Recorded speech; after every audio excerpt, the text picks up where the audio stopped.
एक गरीब बेटी की फर्श से अर्श तक की दिल को छूने वाली कहानी। ये कहानी है एक गरीब पिता और उसकी बेटी की। एक गरीब पिता अपनी बेटी के साथ शहर के एक बहुत महंगे होटल में पहुंचा। उस गरीब पिता ने फटे पुराने कपड़े पहने हुए थे और उसकी बेटी ने स्कूल की ड्रेस पहनी थी, क्योंकि वह स्कूल से सीधा उसको लेकर के आया था। जब दोनों उस होटल के अंदर पहुंचे तो वेटर ने पूछा, सर आप क्या खाना पसंद करेंगे? अपना ऑर्डर बता दीजिए। उस बेटी के पिता ने कहा, मेरी बेटी के लिए एक प्लेट पाव भाजी लेकर आइए। वेटर ने कहा, सर आप कुछ नहीं लेंगे, आपके लिए कुछ लेकर के आऊं? उस गरीब पिता ने कहा, मेरे लिए नहीं, कुछ नहीं लेकर आना। आज मेरी बेटी के लिए पार्टी है। मैंने अपनी बेटी से वादा किया था कि अगर तुम पूरे ज़िले में 10वीं क्लास में टॉप करोगी तो मैं आपको पार्टी दूंगा। सबसे महंगे होटल में आपको पाव भाजी खिलाऊंगा। तो आप बस इस बच्ची के लिए ले आए। यह बात जब उस वेटर ने सुनी तो वो दौड़ते हुए अपने होटल के मैनेजर के पास पहुंचा और मैनेजर से जाकर कहा, सर मेरी आपसे एक छोटी सी दरख्वास्त है। आप मेरी सैलरी में से पैसे काट लेना, लेकिन आज मैं चाहता हूँ कि जो बच्ची उस टेबल पर बैठी है अपने पिता के साथ, उसके पिता को भी एक प्लेट पाव भाजी खिलाई जाए। उस बच्ची ने पूरे ज़िले में टॉप किया है। सर वो गरीब पिता है, ज़्यादा पैसे नहीं होंगे, इसलिए कह रहे हैं कि सिर्फ बच्ची के लिए ले आओ। तो सर मैं चाहता हूँ कि मेरी तरफ से उन्हें भी पाव भाजी खिलाई जाए। होटल के मालिक ने जब ये बात सुनी तो कहने लगा, अरे क्या बात कर रहे हो, बस इतनी छोटी सी बात। तुम उसके पिता के लिए भी पाव भाजी लेकर जाओ और उस लड़की के लिए भी। पैसे मत लेना, 3-4 प्लेट पाव भाजी भी पैक करवा दो और 2-3 किलो मिठाई के डिब्बे भी साथ ले जाओ और उनसे कहना कि यह पार्टी जो है होटल की तरफ से है।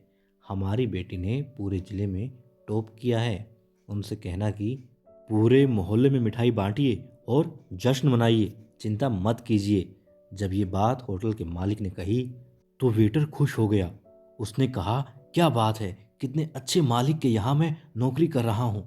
जब वेटर 3-4 प्लेट पाव भाजी लेकर पहुंचा तो यह देखकर लड़की के पिता चौंक गए और बोले, मैंने तो सिर्फ एक प्लेट पाव भाजी ही मंगवाई थी, इन सबको लेने के लिए मेरे पास तो पैसे नहीं है। वेटर ने कहा, क्या सर, शर्मिंदा मत कीजिए, यह हमारी तरफ से है। ये बेटी आपकी ही नहीं, हमारी भी बेटी है और इसने पूरे ज़िले में टॉप किया है। यह मिठाई के डब्बे और 3-4 प्लेट पाव भाजी पैक कर दी गई है। आप इन्हें लेकर जाइए और जश्न मनाइए। पिता और पुत्री खुश होकर वहाँ से चले गए। कई साल इस बात को बीत गए और उस बेटी ने इतने साल कड़ी मेहनत की और यूपीएससी की तैयारी करके कलेक्टर बन गई। किस्मत थी, देखिए ऊपर वाले की कृपा थी, करिश्मा था, क्या कहें इसे, कि उसी शहर में उसका आना हुआ।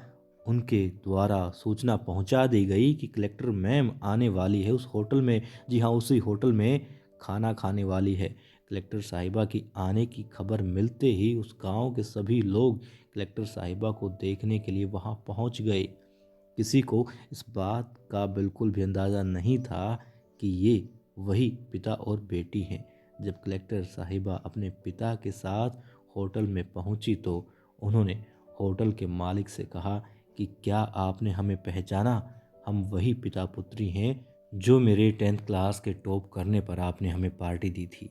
हम वही पिता पुत्री आज फिर से आए हैं, आज आपको और आपके पूरे स्टाफ को और पूरे गांव को पार्टी देने के लिए। आपने उस दिन गरीबी का साथ दिया, गरीबी का सम्मान किया।